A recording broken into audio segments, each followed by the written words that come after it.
les scorpions, désolée, j'ai eu un problème d'enregistrement, ça s'est coupé d'un coup net. Donc désolée, cette fois, enfin voilà, je vais voir, faire en sorte que ça n'arrive plus jamais. Du coup, pour cette fois, parce que vu que les cartes ont été tirées, qu'on a, voilà, je veux pas tout recommencer du début. Je suis pas une pro encore en informatique, tout ça, donc du coup, elle sera en deux parties. Donc là, bienvenue dans la deuxième partie de votre tirage. Encore une fois, vraiment désolée. Bon, donc on était au niveau des amoureux. Donc j'étais en train de vous expliquer donc, dans la première partie de vidéo que les amoureux signifiaient effectivement l'alter ego, l'être aimé, l'âme sœur, mais ça peut aussi signifier vous-même, votre rapport à vous-même. Donc on disait que donc ici vous aviez la tête dans le guidon, beaucoup de travail, un travail assez intense, assez prenant, qui effectivement pouvait peut-être faire que vous aviez des remords et de la mélancolie sur un passé peut-être que vous n'avez pas vécu intensément, justement celui-ci, une vie privée peut-être qui a été mise un peu de côté, ou des gens en tout cas dont vous auriez aimé peut-être vous occuper plus, et qui, bah voilà, le travail étant tellement prenant que ça n'a pas été possible. Sinon, il y avait la possibilité effectivement où ça pouvait être que ce travail-là, ce nouveau projet peut-être dans lequel vous vous lancez là, venait remuer des choses à l'intérieur de vous, de l'ordre effectivement du passé, d'une mélancolie, de regret. On va continuer. Donc là, c'est votre rapport, soit ici, c'est votre rapport avec vous-même. C'est-à-dire que peut-être que vous êtes un petit peu dégoûté, peut-être pas très fier de vous au final, d'avoir manqué certaines choses. Sinon, peut-être que c'est au niveau amoureux où vous avez effectivement l'impression d'avoir manqué quelque chose à cause de ce travail très prenant. Au milieu, vous avez l'ermite. L'ermite qui, lui, nous explique que vous êtes... il vous est demandé, en tout cas, de vous recentrer, de réfléchir. Vous vous posez des questions. Peut-être que si ça sort aujourd'hui, peut-être que vous vous posez des questions sur votre avenir. Peut-être que vous avez envie de changer quelque chose. Peut-être qu'aujourd'hui, ce travail intense comme ça, ces remords, tout ça, peut-être que c'est plus ok. Ça a été ok pendant un temps. Peut-être qu'aujourd'hui, vous sentez qu'il faut remettre les choses en équilibre, qu'il faut remettre quelque chose. Donc là, il vous est demandé, c'est au centre de votre tirage, il vous est demandé de vous isoler un petit peu avec vous-même. C'est pour ça que je pense que pour la plupart des gens, c'est quand même vous ici. On vous demande de refaire un avec vous, de re-être votre meilleur ami, et de vous demander vraiment qu'est-ce que vous voulez vraiment dans votre vie. Qu'est-ce qui est important dans votre vie. Et si c'est en amour, eh ben vous prenez le temps de réfléchir justement. Encore une fois, qu'est-ce qui est important dans ma vie? Est-ce qu'il ne faut pas que je rééquilibre quelque chose? Et ça, ce sont des questions qu'on se pose à soi-même dans des temps dédiés à ça. L'ermite, il prend sa lumière, il prend sa lampe à huile et il va... donc là, c'est au-dessus, en haut des montagnes ou dans sa grotte, et il va réfléchir. Et il attend en fait la compréhension, l'illumination. Avec ça ici, on a l'as de bâton. On a l'as de bâton. Ici, l'as de bâton, il me dit que vous avez la possibilité d'avoir un nouveau départ, beaucoup plus joyeux. Peut-être, je réfléchis, ça me fait penser. Peut-être que ici, on parle du fait que vous travaillez sur votre passé. Si ça se trouve, vous êtes en train de travailler sur votre passé parce que justement, cette mélancolie vous bouffe. Ces remords, cette culpabilité vous bouffe. Et que peut-être que vous, là, vous êtes en train de bosser dessus parce que justement, vous n'en pouvez plus. Peut-être que vous n'en pouvez plus de vivre ça de cette manière-là. Et du coup, effectivement, le fait de travailler sur ça ferait que eh ben vous allez être beaucoup plus en harmonie avec ça. Effectivement, pour travailler sur ça, sur tout ce qui s'est passé, de remords, de culpabilité, de mélancolie du passé, des choses ratées, pas faites ou mal faites, ou voilà, ça demande des temps de réflexion.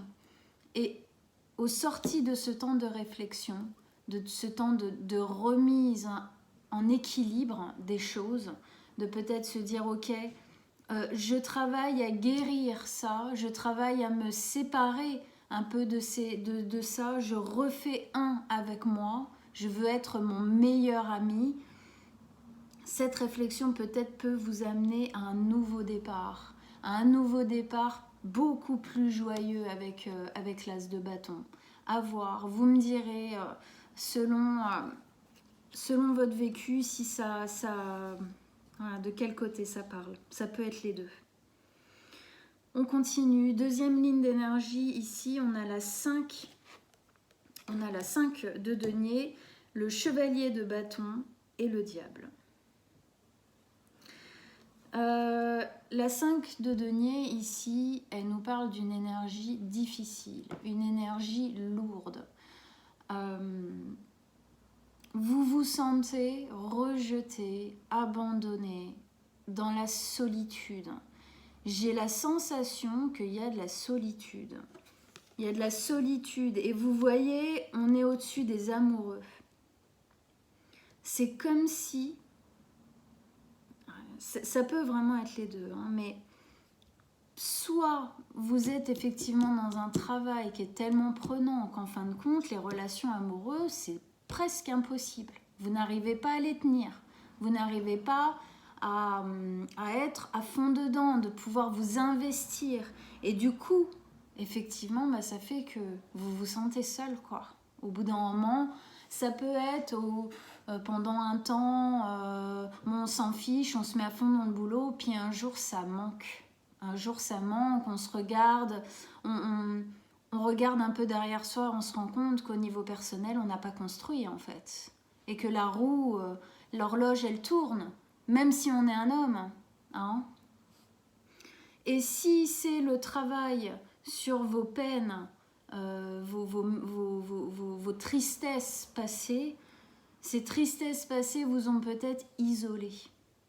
Et c'est peut-être pour ça que vous voulez aujourd'hui passer outre.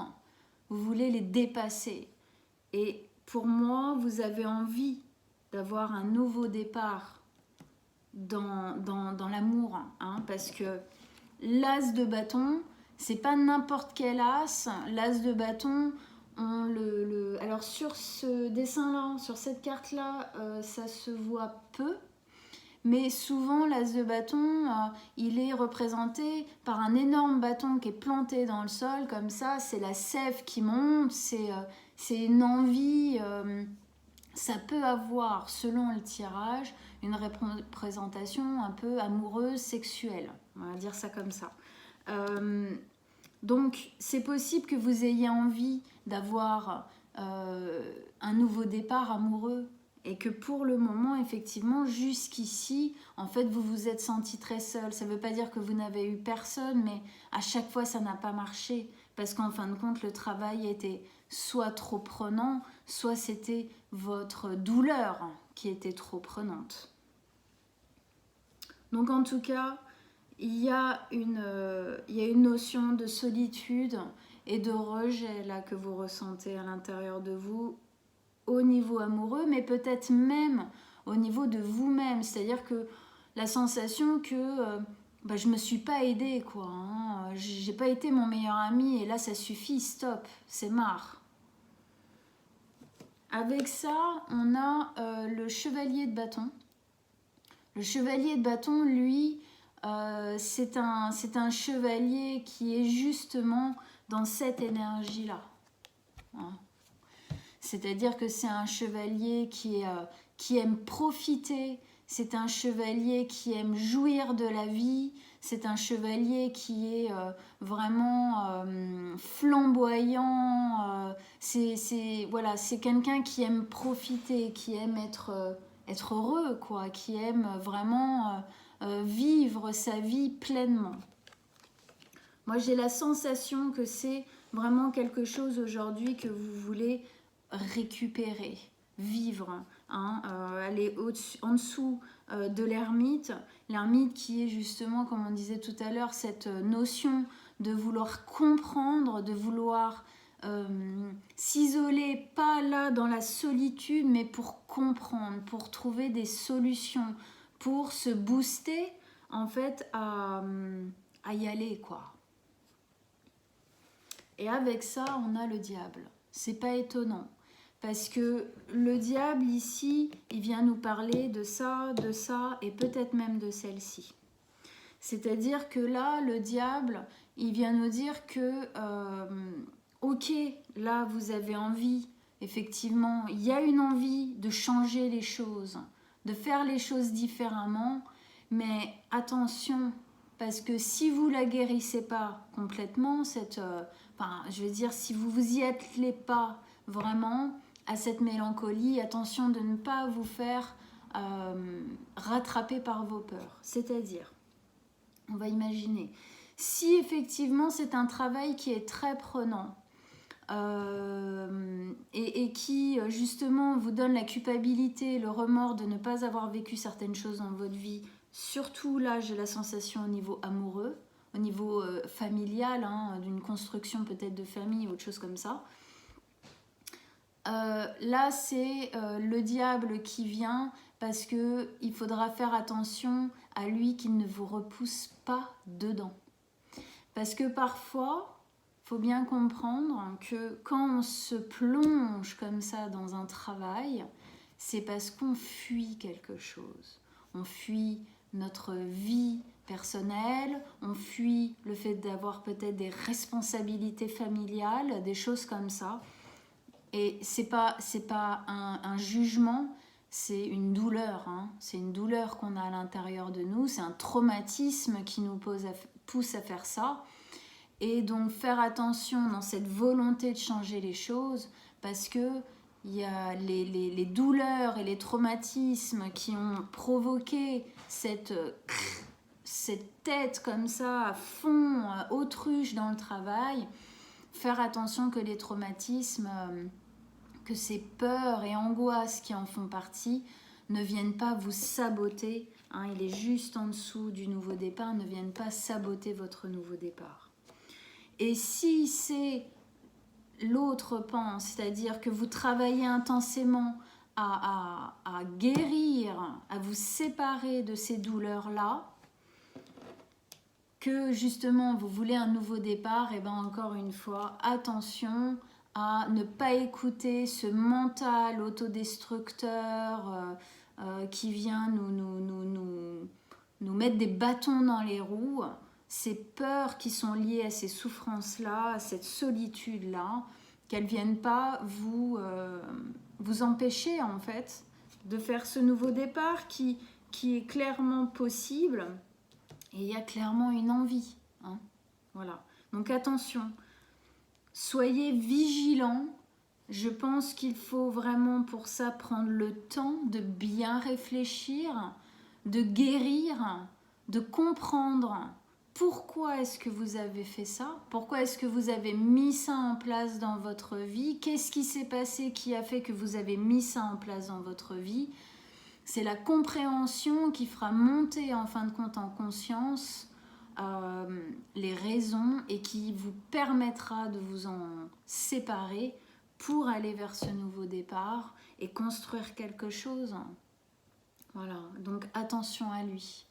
Attention à à ce mental dans votre tête qui vous parle de vos peurs, de vos angoisses, qui vous ont bloqué ici toute votre vie, ou en tout cas une grande partie de votre vie.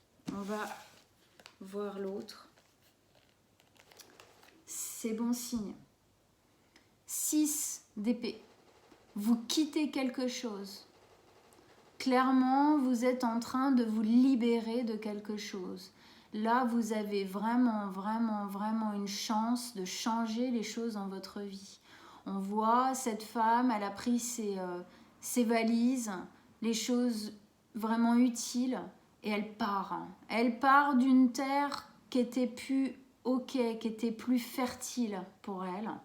Et elle part vers d'autres horizons. Elle est prête à braver des mers même tumultueuses, mouvementées, parce que ça peut être mouvementé de sortir de ça. Ça peut être dur intérieurement. Ça peut même être dur intérieurement, même de se mettre vraiment dans ça pour dire bon allez maintenant stop, qu'est-ce qui s'est passé, pourquoi, et maintenant on dépasse. Mais en tout cas, vous le faites. Il y a le conseil ici, c'est de vraiment vous jeter à l'eau, si on peut dire. C'est vraiment de vous jeter à l'eau et de quitter cet ancien espace dans lequel vous étiez, parce qu'il y a vraiment possibilité. Il y a vraiment possibilité d'y arriver. On va rajouter une carte sur elle.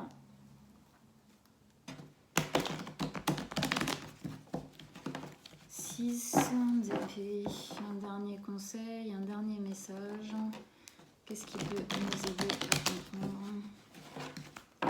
6 d'épée. 6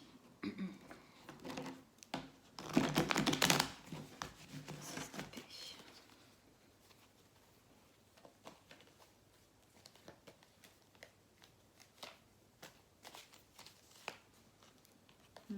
La reine de denier. Ouais, la reine de denier. La reine de denier, c'est la construction de famille. La reine de denier, c'est une reine qui est très proche des siens. C'est une reine qui est maternante, qui aime la nature, qui aime la vie en général. C'est une reine qui choye, c'est une reine qui entoure, qui sécurise. On sent ici que vous avez une véritable envie de sécurité au niveau de votre empreinte familiale, au niveau de votre ancrage dans quelque chose de plus serein, de plus connecté à vous-même. Il y a quelque chose en vous qui se fait vivre. Effectivement, pour moi, il y a quelque chose de l'ordre de la stabilité vraiment très basique, familiale, que vous avez envie de récupérer. Vous partez pour aller vers cette reine de denier qui est très proche de ses terres, qui est très proche de ceux qu'elle aime, qui les sécurise. Vous voulez réactiver cette chose-là dans votre vie. Vous avez ce qu'il faut pour. Il vous faut juste un peu de temps pour faire les choses. Mais vous avez tout ce qu'il faut pour pouvoir y arriver. Il y a une véritable possibilité ici. Voilà mes amis scorpions. J'espère que ça vous a plu, j'espère que ça vous a parlé. Je vous invite à aller regarder les vidéos de vos ascendants et de vos signes lunaires. Ça vous aidera à avoir une guidance au final beaucoup plus personnalisée. Voilà, ça vous donnera peut-être d'autres détails, d'autres choses. Je vous invite à laisser des commentaires pour me dire vos ressentis, votre vécu par rapport à ce tirage, comment il vous parle. Le mois dernier, vous l'avez énormément fait et je vous en remercie. C'était vraiment génial. J'ai adoré vous lire, j'ai adoré partager avec vous et vous voir partager ensemble, vous encourager. C'était vraiment, vraiment que du bonheur. Donc, si vous avez envie, la porte est ouverte, je vous y encourage. Voilà, sinon bah écoutez, je mets comme d'habitude mon mail dans la petite boîte de dialogue en dessous. Si vous voulez une consultation privée, vous m'envoyez un petit message, hein, je vous répondrai avec plaisir. Et on se retrouve pour les guidances du mois d'octobre, fin septembre. D'ici là, je vous souhaite une très bonne rentrée, un très bon mois septembre. À bientôt mes amis scorpions.